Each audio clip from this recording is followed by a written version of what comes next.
क्या आपने कभी सुना है कि मृत्यु के देवता यमराज भी किसी के प्राण लेने से पीछे हट गए?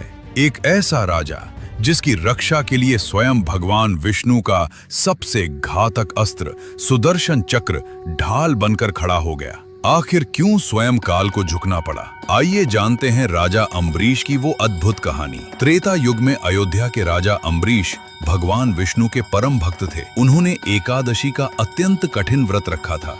नियम के अनुसार द्वादशी खत्म होने से पहले उन्हें व्रत खोलना था। तभी वहां पहुंचे अत्यंत क्रोधी ऋषि दुर्वासा। राजा ने उन्हें भोजन का निमंत्रण दिया, लेकिन ऋषि स्नान करने नदी पर चले गए और आने में बहुत देर कर दी। पारण का समय निकला जा रहा था, इसलिए धर्म की रक्षा के लिए अम्बरीश ने केवल तुलसी जल पीकर अपना व्रत पूरा किया। जब दुर्वासा वापस लौटे तो वे आग बबूला हो गए। उन्होंने इसे अपना अपमान समझा और अपनी जटा से एक भयानक राक्षसी कृत्या पैदा की जो राजा अम्बरीश को निगलने दौड़ी। लेकिन तभी आकाश में एक दिव्य गर्जना हुई। भगवान विष्णु का सुदर्शन चक्र प्रकट हुआ और पलक झपकते ही उस राक्षसी को भस्म कर दिया। अब वो चक्र सीधा दुर्वासा ऋषि की ओर मुड़ा। अपनी जान बचाने के लिए दुर्वासा ऋषि तीनों लोकों में भागे। वे इंद्र, ब्रह्मा और महादेव के पास गए, पर किसी ने मदद नहीं की। अंत में वे पहुंचे यमराज के पास। पर यमराज ने क्या कहा? यमराज ने हाथ जोड़कर कहा, हे महर्षि, मैं काल हूँ, पर महाकाल के भक्तों का काल नहीं।